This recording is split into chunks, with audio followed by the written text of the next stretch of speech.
এক নম্বরে কি আকীদা, দুই নম্বরে মৌলিক ইবাদত, মৌলিক, তিন নম্বর হলো কি মুআমালাত।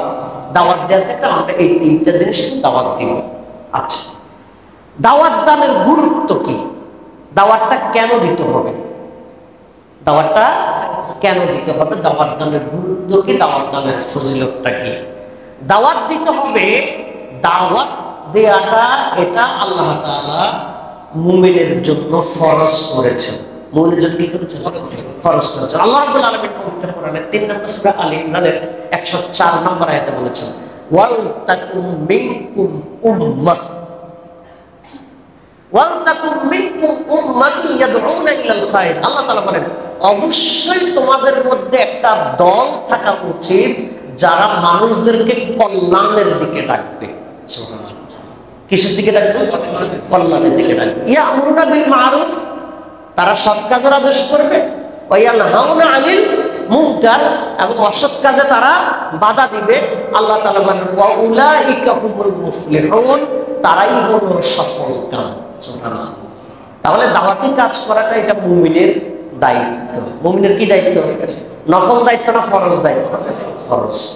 রাসূল কারীম সাল্লাল্লাহু আলাইহি ওয়াসাল্লাম বলেছেন, বাল্লিগু আন্নি ওয়ালাউ আয়া, preach or convey on my behalf even it is one verse. তোমরা যদি আমার পক্ষ থেকে একটা কথাও যদি জানো, সেটা অন্যের কাছে প্রচার করে দাও। সুবহানাল্লাহ। তাহলে দাওয়াতি কাজটা আমাদের জন্য আবশ্যক। দাওয়াতি কাজটা আমাদের জন্য কি আবশ্যক?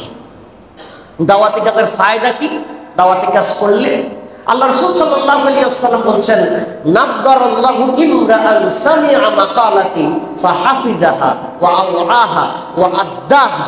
আল্লাহ রাসূল সাল্লাল্লাহু আলাইহি ওয়াসাল্লাম বলেন, যেই ব্যক্তি আমি নবীর কোনো কথা শুনে যদি কথাটাকে মুখস্থ করে সে যদি অন্যের কাছে প্রচার করে দেয়, আল্লাহর নবী সাল্লাল্লাহু আলাইহি ওয়াসাল্লাম বলেন যে নাদদারাল্লাহু ইমরাআন, আল্লাহ তাআলা যেন তার চেহারাকে যেন উজ্জ্বল করে দেয়। সুবহানাল্লাহ। তাহলে যিনি দাওয়াতি কাজ করবেন তিনি রাসূল সাল্লাল্লাহু আলাইহি ওয়াসাল্লাম قال الله تعالى في كلامه المجيد ومن أحسن قولا ممن دعا إلى الله وعمل صالحا وقال إنني من المسلمين. وقال تعالى في آية أخرى قل هذه سبيلي أدعو إلى الله على بصيرة أنا ومن اتبعني.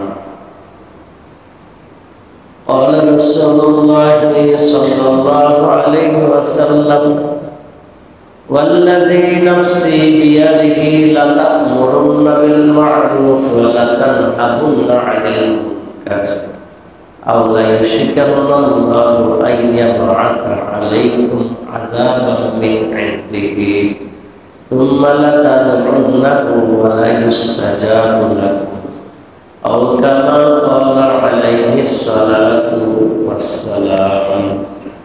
وقال رسول الله صلى الله عليه وسلم نضر الله امرأ سمع مقالتي فحفظها وأوعاها وأداها فرب حامل فقه أو عالم من سامع أو كما قال عليه الصلاة والسلام. সম্মানিত উপস্থিতি, আমি আপনাদের সামনে পবিত্র কোরআনের 41 নম্বর সূরা হামিম আস-সাজদা আয়াত নম্বর 33 এবং 12 নম্বর সূরা ইউসুফ আয়াত নম্বর 108 এই দুটি আয়াত তেলাওয়াত করে শুনিয়েছি। আপনাদের সামনে রাসূল কারীম সাল্লাল্লাহু আলাইহি ওয়াসাল্লামের পবিত্র জবান থেকে আগত অনেকগুলো হাদিসের মধ্যে থেকে দুটি হাদিস পাঠ করে শুনিয়েছি। যে আয়াতগুলো আমরা শুনলাম, যে হাদিসগুলো আমরা শুনলাম, সে আয়াত এবং হাদিসের আলোকে আজকে আমরা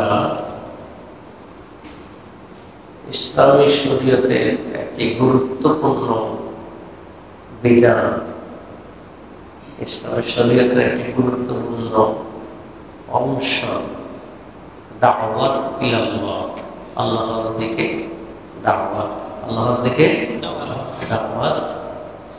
আজকে আমরা এই দাওয়াত সংক্রান্ত, দাওয়াতের পরিচয়, দাওয়াত কোন বিষয়ের দাওয়াত, দাওয়াতের উপকারিতা কি, দাওয়াতের হক আদায় না করলে ক্ষতি কি, কোন কোন মাধ্যমে দাওয়াতি কাজ করা যায়,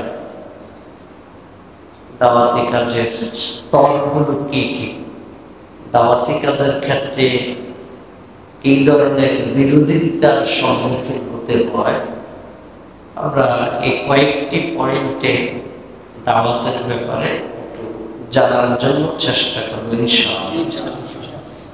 ওয়া তাওফীকি ইল্লা বিল্লাহ, আলাইহি তাওয়াক্কালতু ওয়া ইলাইহি উনীব ওয়া হুয়া রাব্বুল আরশিল আযীম।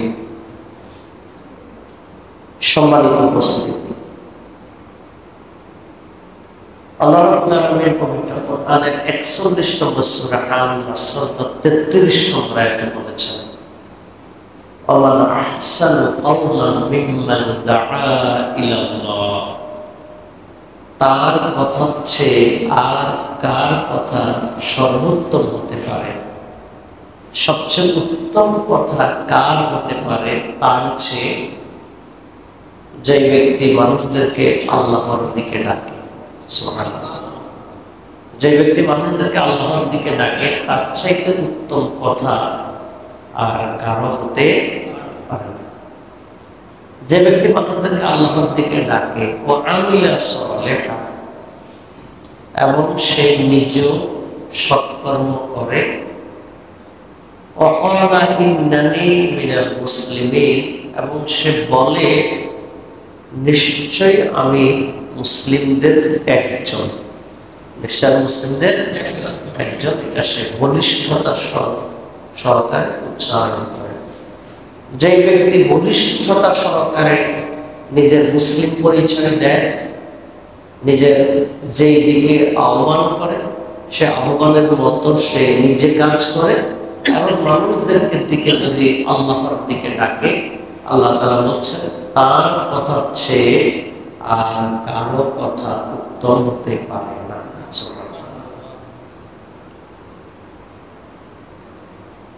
এই যে আল্লাহর দিকে ডাকা, আল্লাহর দিকে ডাকা, এই ডাকা, এটাকে আমরা আধুনিক ভাষায় যদি আমরা দেখি তাহলে বিভিন্ন কোম্পানির মার্কেটিং আছে, আছে কি? মার্কেটিং যারা করে, বাজারজাত করে, অন্যকে কি করে? বাজারজাত করে। তারা কি করে? মার্কেটিং যারা করে, মার্কেটিং যারা করে তারা তাদের পণ্যকে কিভাবে কি বলে উপস্থাপন করে, শ্রেষ্ঠ কোয়ালিটি, এই জিনিসগুলো তুলে ধরে গ্রাহকের মন জয় করার জন্য চেষ্টা করে, গ্রাহকের মন জয় করার জন্য চেষ্টা করে। এক্ষেত্রে যে যত বেশি মার্কেটিং এ দক্ষ, অভিজ্ঞ, যে যত বেশি গ্রাহককে আকৃষ্ট করতে পারে, তার দক্ষতার মাধ্যমে, তার কর্মের মাধ্যমে তার পদোন্নতি হয় এবং সে কোম্পানির কাছে খুব প্রিয় হয় এবং আস্তে আস্তে সে একটা ভালো পজিশনে চলে যায়। কারণ সে কোম্পানির হয়ে মার্কেটিং করে। কার হয়ে মার্কেটিং করে? সে কিন্তু কোম্পানির মালিক না, সে কোম্পানির মালিক না, সে হল কোম্পানির মার্কেটিং অফিসার। এবং এই মার্কেটিং অফিসারদের যদি কোথাও কোনো কনফারেন্স হয়, কারণ সারা দেশে একটা কোম্পানির 2000 মার্কেটিং অফিসার আছে, এর 2000 মার্কেটিং অফিসারকে নিয়ে যদি একটা কনফারেন্স হয়, এই কনফারেন্সের মধ্যে বিগত 6 মাস 1 বছরে যারা ভালো করেছে তাদেরকে বিশেষ স্বীকৃতি দেওয়া হয়, প্রণোদনা দেওয়া হয়, তাদেরকে বিশেষভাবে সম্মানিত করা হয়। বিশেষভাবে কি করা হয়? সম্মানিত করা হয়। কোম্পানি তার প্রতি কৃতজ্ঞতা প্রকাশ করে। কেন? কারণ সে কোম্পানির মূল্যকে মানুষের সামনে যথাযথভাবে উপস্থাপন করেছে। দুনিয়ার মানুষের এই প্রোডাক্ট, পণ্য, এটা যদি মার্কেটিং অফিসার যদি একটা লেভেলে নিয়ে যাওয়ার কারণে সে যদি কোম্পানির কাছে, যদি কোম্পানির মালিকের কাছে যদি সম্মানজনক পজিশনে যায়, আল্লাহ তাআলা আরশে আজিম থেকে ঘোষণা করছেন, যেই ব্যক্তি আমার এই দ্বীনের দাওয়াত দিবে তার চাইতে উত্তম কথার অধিকারী আর কেউ হতে পারে না। সুবহানাল্লাহ। মার্কেটিং অফিসারের মর্যাদা যেরকম কোম্পানির মালিকের কাছে বেড়ে যায়, বান্দা যখন মানুষদেরকে আল্লাহর দিকে ডাকে তখন সেই বান্দার মর্যাদা আল্লাহ তাআলার কাছে এই দুনিয়ার মার্কেটিং অফিসারের তুলনায় হাজার হাজার লক্ষ গুণ বেড়ে যায়। এটা এমন একটা, যে যত ভ্যালুয়েবল কোম্পানির মার্কেটিং অফিসার, সামাজিকভাবে সে নিজেকে তত বেশি মর্যাদাবান মনে করে। মনে করেন একটা অখ্যাত কোম্পানি আর একটা মানে খুব ধরেন 1 নাম্বার 1 নাম্বার 2 একবারে প্রথম 1-2 সালের কোম্পানির মার্কেটিং অফিসার আর নতুন একটা কোম্পানির মার্কেটিং অফিসারের মধ্যে বেশ কম আছে না? পরিচয় দেওয়ার ক্ষেত্রে কি আছে? বেশ কম আছে। জিজ্ঞাসা করলে বলে আসি নতুন একটা কোম্পানির সাথে আছে। আর যারটা খুব মানে প্রতিষ্ঠিত সে খুব এর সাথে বলে, মানে গর্বের সাথে বলে যে আমি এটার সাথে জড়িত আছি, আমার পজিশন এখন এই জায়গায় আছে, আমার পজিশনটা এই জায়গায় আছে। তো দুনিয়ার একটা কোম্পানির প্রোডাক্ট ইয়ে করতে গিয়ে, মানে প্রচার করতে গিয়ে একজন ব্যক্তি যদি নিজেকে গৌরব বোধ করে, তাহলে যারা আল্লাহর ইসলামের প্রচার মানুষের মাঝে করবে অবশ্যই তাদেরও গৌরব বোধ করা উচিত। আলহামদুলিল্লাহ। কারণ আমরা অমুক তমুকের দিকে ডাকছি না, আমরা ডাকছি কার দিকে? বিশ্বজাহানের মালিক যিনি, তার দিকে। এই অনুভূতিটা, এই সম্মানটা আমাদের নিজেদের মধ্যে লালন করা উচিত। তো আমরা সেই দাওয়াতের ব্যাপারে কয়েকটা পয়েন্টে জানবো ইনশাআল্লাহ। দাওয়াত জিনিসটা কি? দাওয়াত, দাওয়াত হলো আরবি শব্দ। কি শব্দ? দাওয়াত মানে হলো আহ্বান করা। কি করা? আহ্বান করা। To invite, to call. Invite মানে আহ্বান করা, কল মানে ডাকা। দাওয়াত। আমরা তো একজন আরেকজনকে খাবারের দাওয়াত দেই, দেই না? দেই তো। এটা একটা দাওয়াত, একটা ডাক, আহ্বান, নিমন্ত্রণ করি, আমন্ত্রণ করি। কিন্তু দাওয়াত এটা একটা শরীয়তের পরিভাষা। শরীয়তের পরিভাষা, শরীয়তের একটা টার্মিনোলজি, একটা পরিভাষা। সেই পরিভাষাটা হলো ইসলামের দিকে, আল্লাহ এবং তার রাসূলের দিকে যে আহ্বান জানানো হয়, শরীয়তের দৃষ্টিতে সেটাই হলো দাওয়াত। শরীয়তের দৃষ্টিতে সেটাই কি? দাওয়াত। তাহলে আমরা যদি আমাদের বাপ দাদার আদর্শের দিকে ডাকি, আমরা যদি আমাদের পছন্দের কোনো মানুষের দিকে ডাকি, তাহলে সেটা আল্লাহর পথের দাওয়াত নয়। আল্লাহর পথের দাওয়াত হলো সেটা যেটা আল্লাহর বরত্ব প্রতিষ্ঠার জন্য দাওয়াত দেওয়া, আহ্বান করা। যেটা আল্লাহ তাআলা বলছেন সূরা মুদাসসির আয়াত নাম্বার 3, 1, 2, 3, ইয়া আইয়ুহাল মুদাসসির কুম ফাআনজির। আল্লাহ তাআলা নবী সাল্লাল্লাহু আলাইহি ওয়াসাল্লামকে বলছেন, হে সাদর আবৃত ব্যক্তি, কুম, আপনি দাঁড়ান, ফাআনজির, আপনি জাতিকে সতর্ক করুন, ওয়া রাব্বাকা ফাকাব্বির, এবং আপনি আপনার রবের শ্রেষ্ঠত্ব ঘোষণা করুন। সুবহানাল্লাহ। কার শ্রেষ্ঠত্ব ঘোষণা করুন? রবের। রবের চাইতে শ্রেষ্ঠ কেউ নাই। রবের চাইতে শ্রেষ্ঠ কেউ নাই। তাহলে আমাদের দাওয়াত হবে কার দিকে? আল্লাহর দিকে। কার দিকে? আল্লাহর দিকে। ওমান আহসান কাওলাম মিম্মান দাআ ইলাল্লাহ। কিন্তু আজকে মুসলমানের সন্তানেরা আল্লাহর দিকে দাওয়াত না দিয়ে বিভিন্ন ধরনের তন্ত্র মন্ত্রের দিকে দাওয়াত দেয়, বাগদাদার দিকে দাওয়াত দেয়। আসলে আচ্ছা, তাহলে দাওয়াত হবে কার দিকে? আল্লাহর দিকে, ইসলামের মূলনীতির দিকে, ইসলামের মূলনীতির দিকে। দাওয়াত হবে শরীয়তের দৃষ্টিতে অনেকগুলো ভাগ আছে। আমরা যখন কাউকে দাওয়াতে কাজ করব, মৌলিকভাবে তিনটা বিষয়ের দাওয়াত দিতে হবে। কয়টা বিষয়? এই তিনটা বিষয়ের দাওয়াত যারা দিবে না, শরীয়তের দৃষ্টিতে তাদের দাওয়াত ইসলামী দাওয়াত হিসেবে গ্রহণযোগ্য হবে না। তিনটা মৌলিক বিষয়ের দাওয়াত দিতে হবে। এই তিনটা মৌলিক বিষয়ের ভিতরে আরো মানে এটা আনুষঙ্গিক প্রাসঙ্গিক আরো কিছু বিষয় আছে। মৌলিক তিনটা বিষয়ের দাওয়াত। কয়টা বিষয়ের দাওয়াত? এক হলো আকীদা সংশোধনের দাওয়াত, চিন্তা, বিশ্বাস, চেতনা অর্থাৎ তার জীবন দর্শন পরিশুদ্ধ করার দাওয়াত। জীবন দর্শন পরিশুদ্ধ করার দাওয়াত, আকীদা বিশুদ্ধ করার দাওয়াত। যেমন এই পৃথিবীকে কোন মালিকবিহীন, কথা বলে মালিকবিহীন, স্রষ্টাবিহীন। স্রষ্টা আছে কিনা? সংখ্যা কত? এক। এই পৃথিবীতে এমন কিছু মানুষ আছে যারা বলে যে এগুলো সবগুলো দৈব ক্রমে ঘটে গেছে, এমনি এমনি ঘটে গেছে, এরকম মনে করে না? কারা এরা? না, নাস্তিকেরা। কারা? নাস্তিকেরা। ইহুদিরা তো আল্লাহ আছে এটা মানে, খ্রিস্টানরা আল্লাহ আছে এটা মানে, হিন্দুরাও ভগবান আছে এটা মানে। নাস্তিক যারা, তারা মানে কোন সত্তার কাছে জবাবদিহিতা আছে এরকমটা তারা মনে করে না। তারা মনে করে যে ইন হিয়া ইল্লা হায়াতুনাদ দুনিয়া ইহলিকুন ওয়া মা ইহলিকুনা ইল্লা নামুতু ওয়া নাহইয়া ওয়া মা ইহলিকুনা ইল্লা তাহা।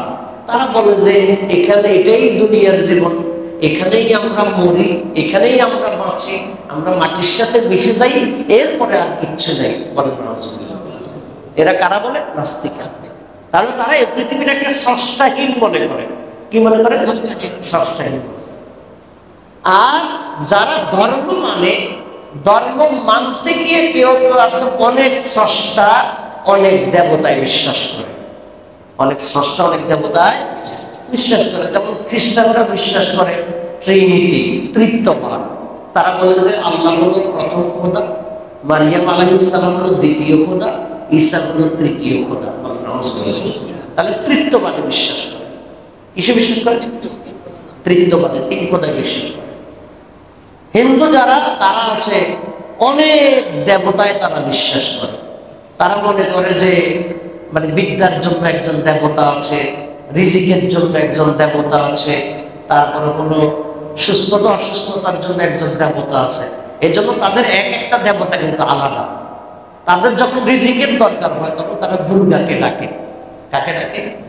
তাদের যখন বিদ্যার দরকার হয় তখন তারা সরস্বতীকে ডাকে। কাকে ডাকে? সরস্বতীকে ডাকে। তারা দেখবেন এই জন্য তাদের নাম হলো সূর্য দাস, সূর্যকে তার একটা দেবতা মনে করে। তাদের নাম হলো চন্দ্র দাস, চন্দ্রকে তারা একটা কি মনে করে? দেবতা মনে করে। এরকম নানান দেবতা মনে করে। তবে ভগবান যেটা বলে, আল্লাহ বলতে যেটা বুঝায়, এটা তারা স্বীকার করে। তবে মনে করে যে আল্লাহ হলো মেইন, আর আশেপাশে হলো আরো মানে অনেক দেবতা। তাহলে এগুলো হলো মানুষের, এটাকে কর্ম নাকি বিশ্বাস? বিশ্বাস। এটা কিন্তু কর্ম না, এটা হলো কি? বিশ্বাস। তার বিশ্বাসটা হলো এই জায়গা। তাহলে ইসলামের দাওয়াতের প্রথম দাওয়াত হবে মানুষের বিশ্বাসকে পরিশুদ্ধ করা। সেই বিশ্বাসটা কি? এই পৃথিবীটা স্রষ্টাহীনও নয়, আবার অনেক স্রষ্টাও নয়, এখানে একজনের মালিক, তিনি হলেন আল্লাহ। এটা হলো ইসলামের মৌলিক দাওয়াত, একত্ববাদের দাওয়াত, তাওহীদ, একত্ববাদ, একত্ববাদ। এই দাওয়াতি কাজ যারা করে, এই দাওয়াতি কাজ করতে গিয়ে কেউ কেউ আছে যে নিজেদেরকে মানে মানুষ যে আল্লাহ তাআলার সৃষ্টি, এই সৃষ্টিটাকে একেবারে নিজেকে নিজে খুব নগণ্য মনে করে, নিজেকে খুব তুচ্ছ মনে করে। এই জন্য সে একটা গাছের কাছে গিয়েও নতি স্বীকার করে, মনে করে যে এই গাছের ভিতরে কিছু থাকলেও থাকতে পারে, গাছের ভিতরে থাকলেও কিছু থাকতে পারে। একটা বড় পাথর দেখলে পাথরের পূজা শুরু করে, মনে করে যে এই পাথরের মধ্যে কোনো বিশেষ ক্ষমতা থাকলেও থাকতে পারে, অর্থাৎ সে নিজেকে খুব নগণ্য মনে করে। আবার মানুষের মধ্যে কিছু মানুষ আছে নিজেকে খুব বড় মনে করে, মনে করে কতটুকু, ফেরাউনের মতো, আনা রাব্বুকুমুল আলা। ফেরাউন বলতেছে আল্লাহ আবার কি, আমি তো তোমাদের সবচেয়ে বড় খোদা। তাহলে মানুষের মধ্যে দুইটা ধরন আছে। একটা ধরন আছে নিজেকে তুচ্ছ মনে করতে করতে করতে সে নিজেকে পাহাড়, গাছের চাইতে, পাথরের চাইতেও দুর্বল মনে করে। আবার কেউ কেউ আছে নিজেকে বড় মনে করতে করতে আল্লাহর চাইতেও বড় মনে করে। ইসলামের দাওয়াত হলো মধ্যবর্তী। ইসলামের দাওয়াত কি? মানুষ এত ছোট নয় যে সে পাথরের কাছে গিয়ে নড়তে স্বীকার করবে। মানুষ এত মানে কম মূল্যের জিনিস না। মানব সৃষ্টিতে মানবের মর্যাদাটা এত দুর্বল না যে মানুষ একটা গাছের কাছে গিয়ে নড়তে স্বীকার করবে। মানুষের মর্যাদাটা এত দুর্বল না সে একটা প্রাণীর কাছে গিয়ে নড়তে স্বীকার করবে। মানুষ এত দুর্বল না। আবার মানুষ এত শক্তিশালীও না যে সে আল্লাহর চাইতে কি করবে, আগ বাড়িয়ে যাবে, আল্লাহর সাথে টাক্কা দিবে। মানুষের ক্ষমতা এতটুকু নাই। তাহলে মানুষের পজিশনটা হীনমন্যতা এবং অহংকার দুইটার মাঝখানে। তাহলে দাওয়াত দেওয়ার ক্ষেত্রে মানুষের এই চিন্তা বিশ্বাসের দাওয়াত আগে দিতে হবে। এটা হলো আকীদা সংশোধন। কি সংশোধন? আকীদা সংশোধন, চিন্তা বিশ্বাস। অনেকে আছে ছেলে সন্তান, ছেলে মেয়ে যদি না হয় মাজারে মানত করে। মাজারে কি করে? মনে করে যে আমি মানত করলে পীর সাহেবের উসিলায় কোনো না কোনোভাবে আমার সন্তান হতে পারে। এই যে বিশ্বাস করছে এটা তার আকীদা যাবে না, তার নামাজ, রোজা, হজ, যাকাত সব বাতিল হয়ে যাবে। সব কি হয়ে যাবে? বাতিল হয়ে যাবে। মানুষের বিশ্বাসের ক্ষেত্রে আরো বহুত ত্রুটি আছে, অপরাধ করে। আল্লাহ আছে এটাও মানে, আখেরাত আছে এটাও মানে, আখেরাতের জবাব দিতে হবে এটাও মানে, কিন্তু তার বিশ্বাসের এক জায়গায় ভুল আছে, তার আকীদাতে এক জায়গায় ভুল আছে। সে কি মনে করে? মনে করে আমি যদি কোনো পীর সাহেবের মুরিদ যদি হই, পীর সাহেব যদি কোনোভাবে যদি আমার প্রতি সন্তুষ্ট থাকে, আল্লাহ থেকে কোনো না কোনো একটা ব্যবস্থা তিনি করে দিবেন, কোনো না কোনো একটা ব্যবস্থা তিনি করে দিবেন। এই জাতীয় চিন্তা আছে না? এই চিন্তার কারণে সে গুনাহ করার পরও এত বেশি ভয় পায় না। কেন ভয় পায় না? সে মনে করে যে আমি যেই হুজুরের মুরিদ হয়েছি, হুজুরে কোনো না কোনো একটা ব্যবস্থা করবে। এজন্য দেখবেন সমাজের যারা অনেক হারাম টাকার মালিক, কোটি কোটি টাকা হারাম টাকার মালিক, তাদের একটা বিশাল অংশ আছে তারা বিভিন্ন ভণ্ডপীরদের মুরিদ। বিভিন্ন ভণ্ডপীরদের মুরিদ তারা আছে, একটা বিশাল অংশ আছে। কেন?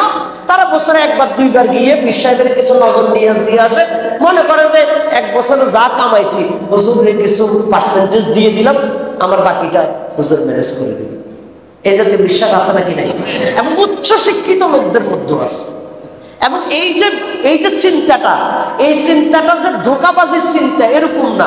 কেউ কেউ আছে মন থেকেই বিশ্বাস করে যে হুজুরের কোনো না কোনো একটা ব্যবস্থা আমার জন্য করবে, মানে তার হৃদয়ের এটা বিশ্বাস, তার হৃদয়ের এটা বিশ্বাস, মানে মন থেকে সেটা, মানে এটা হৃদয় থেকে উপলব্ধি করে না হুজুর যে মানের আল্লাহর ওলি, একটা একটা ব্যবস্থা হবে হবে। এটা কি তার আমলের ত্রুটি নাকি বিশ্বাসের ত্রুটি? বিশ্বাসের ত্রুটি। তিনটা মৌলিক জিনিসের দাওয়াত দিতে হবে। কয়টা জিনিসের? তাহলে এক নম্বর হলো কিসের দাওয়াত? বিশ্বাস, আকীদা সংশোধনের দাওয়াত, আকীদা সংশোধনের। দুই নম্বর হলো মৌলিক ইবাদত পালন করার দাওয়াত। মৌলিক ইবাদত, বিধিবদ্ধ যে ইবাদত আছে, 5 ওয়াক্ত নামাজ, বছরে একবার রোজা, জীবনে একবার হজ, যাকাত আদায় করা, তারপর হলো কি বলে যে তাহাজ্জুদ আদায় করা, দান, নফল দান সাদাকা করা, এগুলো হলো বিধিবদ্ধ। জিকির আজকার করা, এগুলো নির্ধারিত ইবাদত, নির্ধারিত। অনেকের আছে আকীদা চিন্তা ভাবনা পরিষ্কার, আল্লাহ যদি ধরে বাঁচার কোনো উপায় নেই, বিষয় আবার কি করবো, আল্লাহ রক্ষা করলে করবে, তারপর আল্লাহর কোনো শরীক নেই, সব ঠিক আছে, মাগার নামাজ পড়ে না। বিশ্বাস কিন্তু তার ঠিক আছে, বিশ্বাস তার কি আছে ঠিক আছে, কিন্তু নামাজ পড়ে না, রোজা রাখে না, আল্লাহর মৌলিক যে দায়িত্ব দিয়েছে ইবাদতগুলো সে ঠিকভাবে করে না। তাহলে তার আকীদা ঠিক আছে কিন্তু তার আমলের ত্রুটি আছে। এই লোককে দাওয়াত দিতে হবে আমলকে সংশোধন করার জন্য। আমলকে কি করার জন্য? আমরা বলছি কয়টা মৌলিক বিষয়ের দাওয়াত? এক নম্বরে কি? আকীদা সংশোধন। কি সংশোধন? অর্থাৎ চিন্তা চেতনা। 2 নম্বর হলো আমলের, মৌলিক আমলের সংশোধন। 3 নম্বর হলো মুআমালাত। এই মুআমালাতের ভিতরে হলো পারস্পরিক যত সম্পর্ক আছে, মা বাবা সন্তানের সম্পর্ক, স্বামী স্ত্রীর সম্পর্ক, মালিক শ্রমিকের সম্পর্ক, তারপর হলো চাকরিজীবী আর মালিকের সম্পর্ক, এরপর হলো মানে এরকম পারস্পরিক শ্রমিকের মালিকের সম্পর্ক, যত সম্পর্ক পারস্পরিক যত অধিকার আছে, আচার আচরণ চরিত্র, এগুলো সংশোধনের দাওয়াত। কেউ কেউ আছে আকীদা তার শতভাগ ঠিক, ইবাদত বন্দেগীও ঠিক, কিন্তু কথা যখন সে বলতে যায় মনে হয় যেন সে কুড়াল দিয়ে কুবাইতেছে, মানুষের সাথে তার আচরণ এত খারাপ। আসলে তার রাগে মনে হয় যেন, এখন মনে হয় যেন কোন রকমের দিয়ে আসলে একটা তার গায়ের মধ্যে টাচ করলে পুরা গায়ে আগুন দেখবে। আসলে এরকম কিছু মানুষ, এবং খুব বাহাদুরি দেখা, আমি রাগী মানুষ, আমি কি মানুষ, এটা বাহাদুরি দেখায়। অথচ রাগী মানুষ এটা বাহাদুরি না, এটা কি না বাহাদুরি, এটা খারাপ দিক। এটা কি দিক? অতিরিক্ত রাগী হওয়া না, এটা কি দিক না, ভালো দিক না, এটা কি দিক? খারাপ দিক। আল্লাহ রাসূল সাল্লাল্লাহু আলাইহি ওয়াসাল্লাম বলেছেন, লাইসা শাদীদু বিসুরআ ইন্নামা শাদীদুল্লাযী ইয়ামলিকু নাফসাহু ইনদাল গাদাব। রাসূল কারীম সাল্লাল্লাহু আলাইহি ওয়াসাল্লাম বলেন, ওই ব্যক্তি শক্তিশালী নয় যার হাতে অনেক শক্তি আছে, যে কুস্তিগীর, সেই ব্যক্তি বীর নয়। রাসূল সাল্লাল্লাহু আলাইহি ওয়াসাল্লাম বলেন, বীর হলো সেই ব্যক্তি যেই ব্যক্তি রাগের সময় নিজেকে নিয়ন্ত্রণ করতে পারে। সুবহানাল্লাহ। তাহাজ্জুদ পড়তে পড়তে কপালে দাগ পড়ে গেছে, ইবাদত বন্দেগী মাশাআল্লাহ সমানে মসজিদে দিয়ে দেয়, মাদ্রাসাতে দিয়ে দেয়, কিন্তু মা বাবার সাথে আচরণ খারাপ আছে কিনা? না হবে। তার 3টা মৌলিক জায়গা তাকে কি করতে হবে? ভালো হতে হবে। একজনের সাথে ব্যবসা করছে, ব্যবসা করে টাকা পয়সা ঝামেলা হয়েছে, এখন আর 10 বছর 15 বছর পর্যন্ত তার সাথে কোনো যোগাযোগ নাই, তার হক আদায় করে না, তার হক আদায় করে না। নানান জাতের এরকম, এগুলো হলো পারস্পরিক যে সম্পর্ক, এটাকে বলা হয় মুআমালাত। কি বলা হয়? তাহলে কয়টা জিনিসের সংশোধনের দাওয়াত দিতে হবে? 3টা। 1 নম্বরে কি? আকীদা। 2 নম্বরে মৌলিক ইবাদত, মৌলিক। 3 নম্বর হলো কি? মুআমালাত। দাওয়াত দেওয়ার ক্ষেত্রে আমরা এই 3টা জিনিস দাওয়াত দিব। আচ্ছা, দাওয়াত দানের গুরুত্ব কি? দাওয়াতটা কেন দিতে হবে? দাওয়াতটা কেন দিতে হবে? দাওয়াত দানের গুরুত্ব কি? দাওয়াত দানের ফজিলতটা কি? দাওয়াত দিতে হবে, দাওয়াত দেয়াটা এটা আল্লাহ তাআলা মুমিনের জন্য ফরজ করেছেন। মুমিনের জন্য কি করেছেন?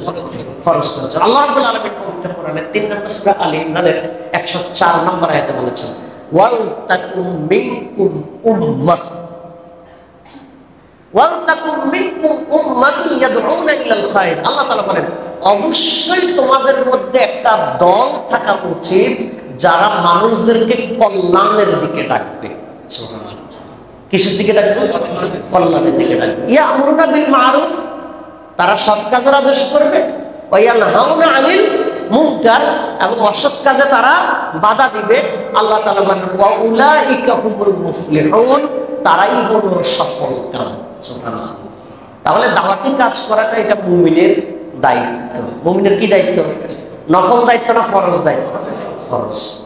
রাসূল কারীম সাল্লাল্লাহু আলাইহি ওয়াসাল্লাম বলেছেন, বাল্লিগু আন্নি ওয়ালাউ আয়া, preach or convey on my behalf even it is one verse. তোমরা যদি আমার পক্ষ থেকে একটা কথাও যদি জানো, সেটা অন্যের কাছে প্রচার করে দাও। সুবহানাল্লাহ। তাহলে দাওয়াতি কাজটা আমাদের জন্য আবশ্যক। দাওয়াতি কাজটা আমাদের জন্য কি? আবশ্যক। দাওয়াতি কাজের ফায়দা কি? দাওয়াতি কাজ করলে আল্লাহ রাসূল সাল্লাল্লাহু আলাইহি ওয়াসাল্লাম বলেন, নাদ্দারাল্লাহু ইমরাআন সামিআ মাকালাতি ফাহাফিযাহা ওয়া আওআহা ওয়া আদ্দাহা। আল্লাহ রাসূল সাল্লাল্লাহু আলাইহি ওয়াসাল্লাম বলেন, যেই ব্যক্তি আমি নবীর কোনো কথা শুনে যদি কথাটাকে মুখস্থ করে সে যদি অন্যের কাছে প্রচার করে দেয়, আল্লাহর নবী সাল্লাল্লাহু আলাইহি ওয়াসাল্লাম বলেন যে নাদ্দারাল্লাহু ইমরাআন, আল্লাহ তাআলা যেন তার চেহারাকে যেন উজ্জ্বল করে দেয়। সুবহানাল্লাহ। তাহলে যিনি দাওয়াতি কাজ করবেন তিনি রাসূল সাল্লাল্লাহু আলাইহি ওয়াসাল্লামের এই দোয়ার অংশীদার হবেন। সুবহানাল্লাহ। তাহলে কার দিকে দাওয়াতি কাজ করতে হবে? আল্লাহর দিকে। কার দিকে? তাহলে কার দোয়ার অংশীদার হবে? রাসূল দোয়া করেছেন আল্লাহ যাতে ওই ব্যক্তির চেহারাকে উজ্জ্বল করে দেয়, যে ব্যক্তি রাসূলের কথা শুনে মানুষদেরকে এটা প্রচার করে দেয়। সুবহানাল্লাহ। এটা হলো দাওয়াতি কাজের উপকারিতা। দাওয়াতি কাজের উপকারিতা হলো আল্লাহ তাআলা বলেছেন 4 নম্বর সূরা নিসা আয়াত নম্বর 85, মান ইয়াশফা শাফাআতান হাসানাতান ইয়াকুল লাহু নাসিবুম মিনহা। যেই ব্যক্তি কোনো ভালো কাজে সুপারিশ করবে, যত মানুষে তার ভালো দেখা দেখি কাজ করবে, যেই ব্যক্তি ভালো কাজের দাওয়াত দিয়েছে, সুপারিশ করেছে, সে সমান সওয়াব পাবে। একজন বেনামাজি, আপনি তাকে বুঝিয়ে নামাজি বানিয়ে দিলেন। আপনি নামাজি বানিয়ে দেওয়ার পরে, আপনার কথা শোনার পরে, দাওয়াত পেয়ে বোঝানোর কারণে সে নামাজে অভ্যস্ত হয়ে গেছে। আপনি যেদিন তারা নামাজি বানিয়ে দিলেন, 3 দিন পরে আপনি মরে গেলেন, আপনার হায়াত শেষ। কিন্তু যাকে আপনি নামাজি বানিয়ে গেলেন, সে আরো 50 বছর নামাজ পড়েছে। 50 বছর নামাজ পড়ে যে সওয়াব পেয়েছে, আপনি কবরে থেকে সমান সওয়াব পাবেন। এটা হলো দাওয়াতি কাজের সবচেয়ে বড় ফায়দা। দাওয়াতি কাজের সবচেয়ে বড় ফায়দা। তাহলে আমি অন্যদেরকে কি করব? ভালোর দিকে নিয়ে আসবো। ভালোর দিকে নিয়ে আসা মানে হলো, তাহলে আমার জন্য ভালোটা কি হবে? জমা হবে। দাওয়াতি কাজ যদি আমরা বেশি করি, এটার আরেকটা বড় ফায়দা হলো সমাজের মধ্যে শান্তি শৃঙ্খলা নিরাপত্তা আসবে। শান্তি শৃঙ্খলা নিরাপত্তা আসবে। আপনার এখানে যদি মোবাইল হারাইয়া যায়, মোবাইল পাওয়ার সম্ভাবনা যতটুকু আছে, আপনি যদি একটা যাত্রা অনুষ্ঠানে গিয়ে যদি মোবাইল হারান, ওই জায়গায় মোবাইল পাওয়ার সম্ভাবনা এখানে চাইতে বেশি নাকি পাওয়ার সম্ভাবনা কম? কারণ কি? কারণ এখানে যেই পরিমাণ ভালো মানুষের সংখ্যা আছে, যাত্রা অনুষ্ঠানের জায়গা ভালো মানুষের সংখ্যাটা তুলনামূলকভাবে কম। তো এখানে ভালো তারা কেন ভালো হলো? কারণ তারা ইসলাম মানার জন্য চেষ্টা করে। ইসলাম মানার জন্য যাত্রা অনুষ্ঠানে যারা গেছে তারাও ইসলাম হয়তো মানে, কিন্তু তুলনামূলকভাবে কম মানার চেষ্টা করে। এখন চিন্তা করেন, সারা দেশের সব মানুষ যদি যাত্রাওয়ালাদের মতো হয়, তাহলে সারা দেশের সব জায়গায় চুরি ডাকাতি বাড়বে। আর সারা দেশের সব মানুষ যদি মুসল্লিদের মতো হয়, তাহলে সারা দেশের চুরি ডাকাতি কমে যাবে। কথা বুঝেন নাই? তাহলে দাওয়াতি কাজ যত বেশি হবে, সমাজে শান্তি শৃঙ্খলা নিরাপত্তা তত বেশি হবে। কথা কি বুঝে আসছে কিনা? এটা তো একেবারে সহজ হিসাব, একেবারেই সহজ হিসাব। আপনি ধরেন 5 জন মানুষের সাথে আপনি ব্যবসা করার জন্য মানে চিন্তা, 5 জন মানুষের পক্ষ থেকে আপনার কাছে অফার আসছে, আপনি ব্যবসা করতে পারেন।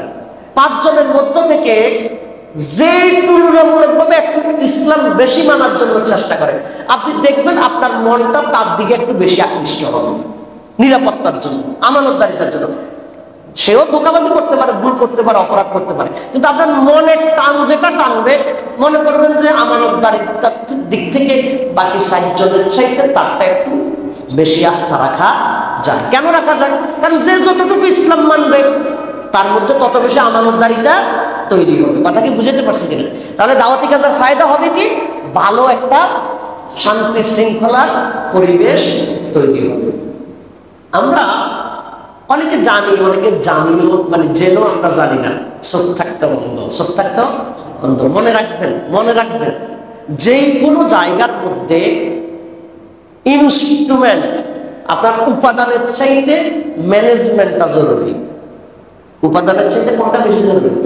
ম্যানেজমেন্টটা জরুরি। এখানে সিমেন্টও আছে, বালুও আছে, ইটও আছে।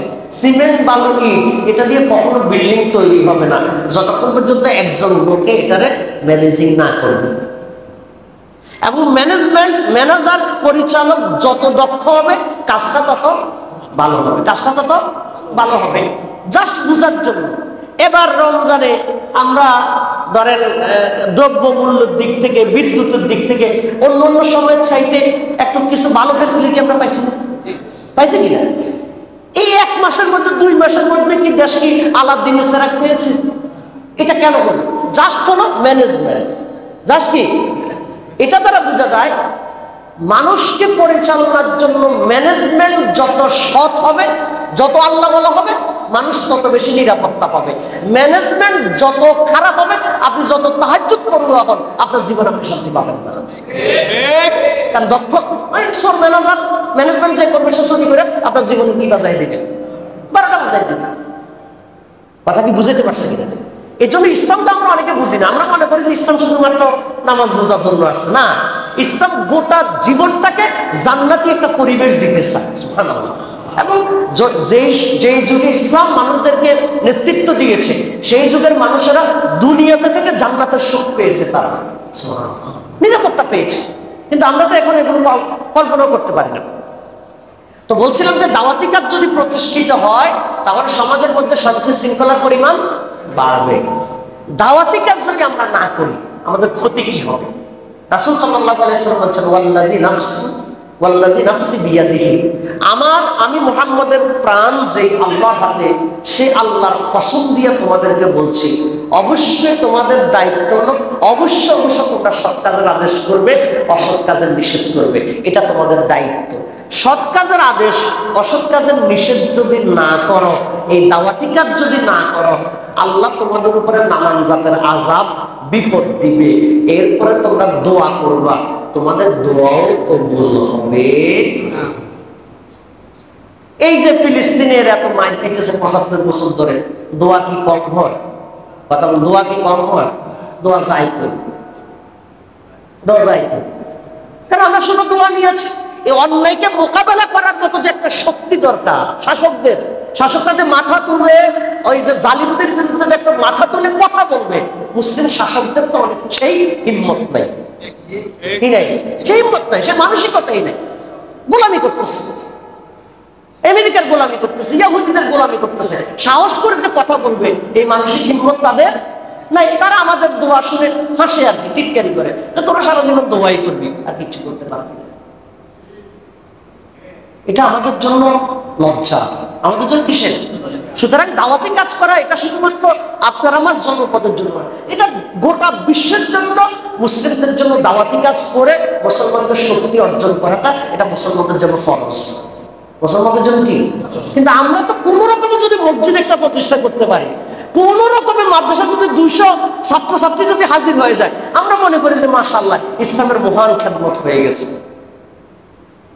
এটা ইসলামের মহান খেদমত না, এটা ইসলামের অনেক খেদমতের একটা খেদমত, অনেক খেদমতের একটা খেদমত। ইসলামে আরো বহু খেদমত আছে।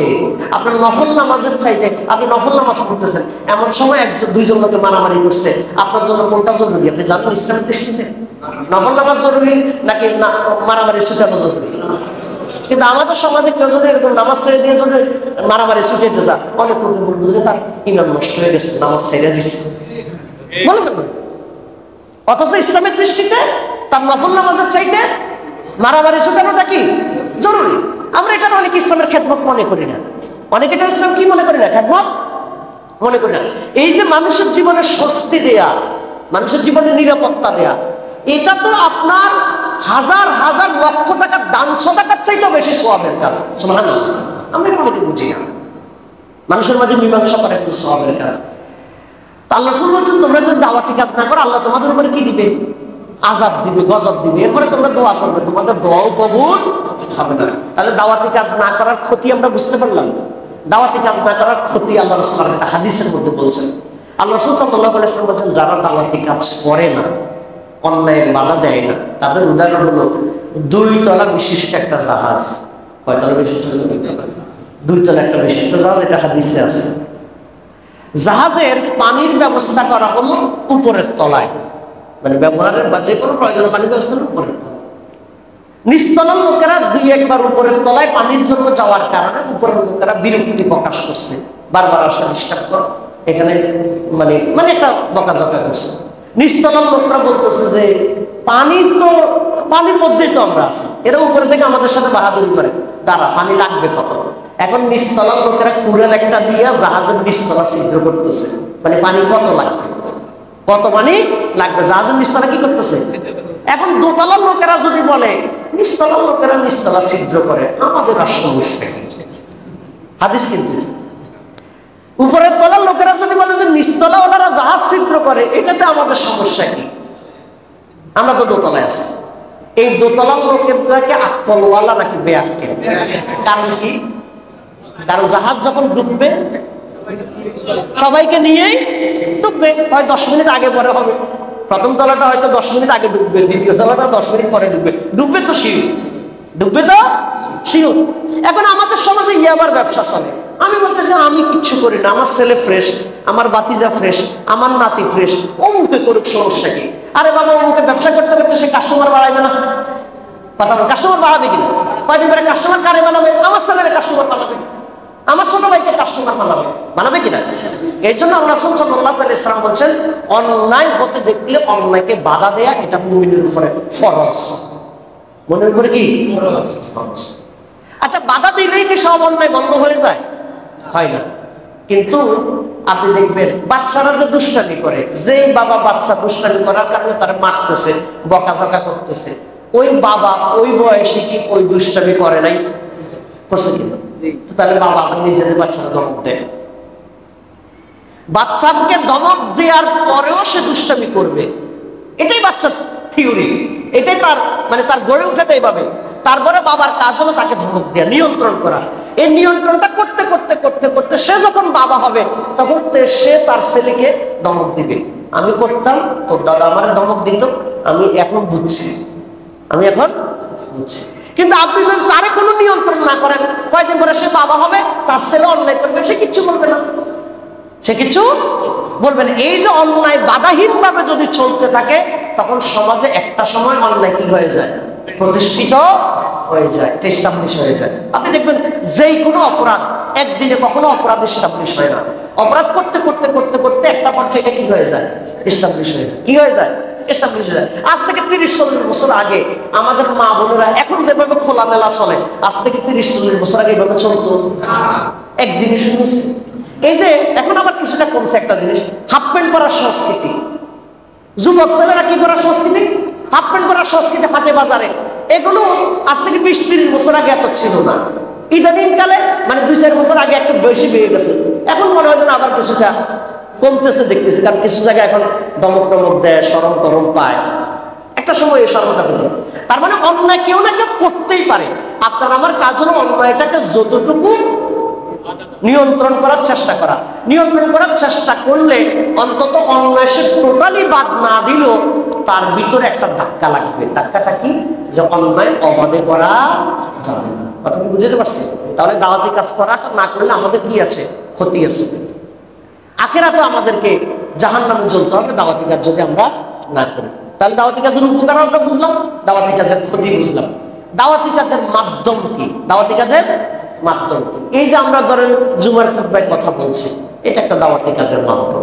এটা একটা দাওয়াতি কাজের মাধ্যম। আপনি লাইভে ফেসবুকে একটা দিনই আলোচনা করছেন, এটা একটা দাওয়াতি কাজের মাধ্যম। আপনি একজনকে একটা ইসলামী বই উপহার দিলেন, এটা একটা দাওয়াতি কাজের মাধ্যম। একজনকে আপনি কোরআন শিখিয়ে দিলেন, এটা একটা দাওয়াতি কাজের মাধ্যম। একজনের বাসায় গিয়ে বুঝিয়ে তাকে মসজিদে নিয়ে আসলেন, আস্তে আস্তে ভালো কাজের দিকে নিয়ে আসলেন, এটাও দাওয়াতি কাজের মাধ্যম। অর্থাৎ বক্তব্য, বিবৃতি, লেখা, বন্ধুত্ব, যত কিছুর মাধ্যমে আপনি আল্লাহর দিকে মানুষদেরকে আহ্বান করবেন, আকৃষ্ট করবেন, সবটাই দাওয়াতি কাজের মাধ্যম।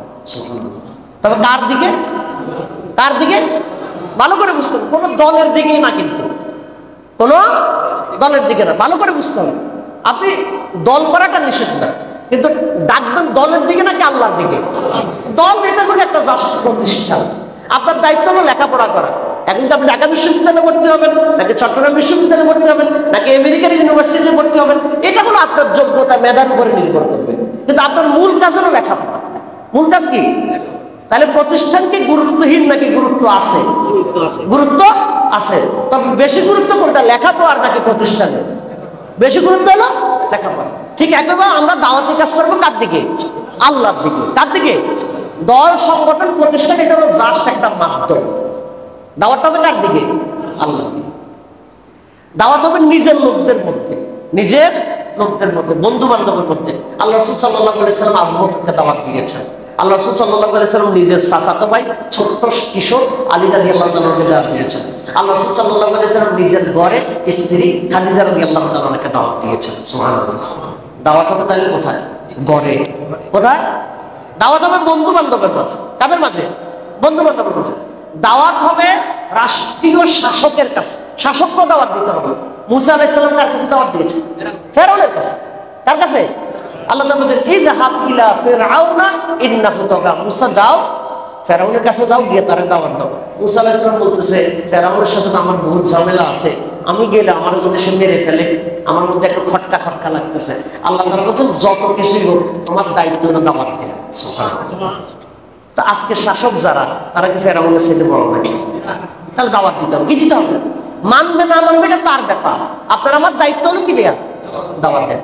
দাওয়াত দিতে হবে জেলখানাতে গিয়ে। কোথায় গিয়ে জানেন কিনা? মুসা আলাইহিস সালাম, ইউসুফ আলাইহিস সালাম জেলখানায় গিয়ে দাওয়াতি কাজ করেছে। জেলখানায় গিয়ে কি করেছে? দাওয়াতি কাজ করেছে। ইউসুফ আলাইহিস সালাম বলেছেন ইয়া সাহিবা ইসজিনি আরবাবুল মুতাফাররিকুনা খায়রুন আমিল্লাহুল ওয়াহিদুল কাহ্হার। ইউসুফ আলাইহিস সালাম জেলখানার লোকের বলতেছে তোমরা যত খোদার গোলামি করো এগুলো সব বাদ দিয়ে এক আল্লাহর গোলামি করো, এটাই ভালো। সুবহানাল্লাহ। এবং ইউসুফ আলাইহিস সালামের দাওয়াতে জেলখানায় লোকজন ইসলাম গ্রহণ করেছে। আলহামদুলিল্লাহ, আলহামদুলিল্লাহ। তাহলে দাওয়াতি কাজ কোথায় চলবে? সব সময় হাটে ঘাটে, বিমানে থাকলে বিমানে, বাসে থাকলে বাসে, শ্বশুর বাড়িতে থাকলে শ্বশুর বাড়িতে, মানে মুসলিম যেখানে সেখানে দাওয়াতি কাজ চলবে। সেখানে কি চলবে? দাওয়াতি কাজ। আমিও আলহামদুলিল্লাহ জেলে গিয়েছিলাম, কিছু দাওয়াতি কাজ করছি, ভালোই হয়েছে, দু চারজন মানে গ্রহণ করছে, আলহামদুলিল্লাহ। তাহলে আমাদের কাজ হলো কি করা? দাওয়াতি কাজ করা। কয় অবস্থায়? সর্ব অবস্থায়। আপনি যখন জোহরের নামাজ পড়ে ফেলবেন, আসর পর্যন্ত আপনার উপরে কোনো নামাজ ফরজ নাই। নামাজ ফরজ আছে? নামাজ। আপনি যদি সূর্য উঠার সময় নামাজ পড়েন, কোনো নামাজ হবে? গুনাহ হবে। কি হবে? ঈদের দিন যদি আপনি রোজা রাখেন সওয়াব হবে না গুনাহ হবে? এখন যদি আপনি হজ করতে যান, আপনার হজ হবে? কারণ এখন হজের সময় না। উমরা করতে পারবেন, হজের সময় না। আপনার নামাজ, রোজা, হজ, যাকাত সব কিছুর জন্য নির্ধারিত একটা টাইম আছে। দাওয়াতি কাজের জন্য নির্ধারিত কোনো টাইম নেই। সুবহানাল্লাহ। রাতের 12টা, 1টা, 2টা, 3টা, 5টা, 7টা, শ্বশুর বাড়িতে, বাপের বাড়িতে, এই বাড়িতে, সেই বাড়িতে, হাটে ঘাটে মাঠে, দাওয়াতি কাজের কোনো টাইম নেই। যেখানেই পাবেন সেখানে দাওয়াতি কাজ। সুবহানাল্লাহ। যেখানে পাবো সেখানেই দাওয়াতি কাজ। দাওয়াতি কাজ করতে গেলে বিরোধিতা হয়। দাওয়াতি কাজ করতে গেলে কি হয়? বিরোধিতা হয়। সেগুলো অনেক লম্বা কথা, আমরা সেদিকে যাব না। আলেম ওলামারা পড়ছে বড় বিপদে। আলেম ওলামারা পড়ছে বড় বিপদে। আলেম ওলামারা যেমন নামাজের কথা বলে, রোজার কথা বলে, হজ যাকাতের কথা বলে, আলেম ওলামারা যদি বলে জমিন আল্লাহ, এখানে শাসনটা চলবে আল্লাহ, এখানে কোরআন শাসন কায়েম করতে হবে। যারা আলেম ওলামার দল করে না, তারা মনে করে এই হুজুররা ইসলামের ভিতরে রাজনীতি ঢুকাইয়া ধর্ম ব্যবসা করতেছে। বলেন এরকম? আরে বাবা, আপনি তো ইসলাম বুঝেন নেই। মুসল্লি কম বাড়ার উপরে ইমামের বেতন নির্ভর করে। যে এই মাসে মুসল্লি কম হয়েছে, বুঝলেন, আপনার বেতন কম, এরকম কখনো হয়? এই মাসে মুসল্লি বেড়ে গেছে, আপনার এই মাসে বেতন একটু বাড়াইয়া দিব, এটা কখনো হয়? ইমামের বেতন মুসল্লি কমা বাড়ার উপরে নির্ভর করে না। তারপরে ইমাম কেন মুসল্লি বাড়ানোর জন্য এত প্যারেশান? কি কারণ? কেন প্যারেশান? এটা তার দায়িত্ব। এটা কি তার দায়িত্ব। ঠিক একইভাবে আপনি কোন দল করবেন না করবেন এটা আপনার ব্যাপার, কিন্তু মুসলমান হিসেবে আপনি কোরআনের শাসনের পক্ষে থাকতে হবে, এটা আপনার জন্য ফরজ। আপনাকে বলা আমার জন্য ফরজ, আপনাকে বলা আমার জন্য কি? কিন্তু আপনি বলতেছেন হুজুরে কি শুরু করে দিচ্ছেন, আসলে এরকম মনে করে না? তা আসলে আমরা ইসলাম বোঝার জন্য চেষ্টা করি, আমাদের জীবনে আমরা শান্তি নিয়ে আসার জন্য চেষ্টা করি। আল্লাহ তাআলা আমাদের সবাইকে হাটে ঘাটে সর্বস্তরে দাওয়াতি কাজ করে অনেক মর্যাদা অর্জন করার তৌফিক দান করুন। আল্লাহুম্মা সুবহানাকাল্লাহুম্মা ওয়া বিহামদিকা আশহাদু আল্লা ইলাহা ইল্লা আনতা আস্তাগফিরুকা ওয়া আতুবু ইলাইক।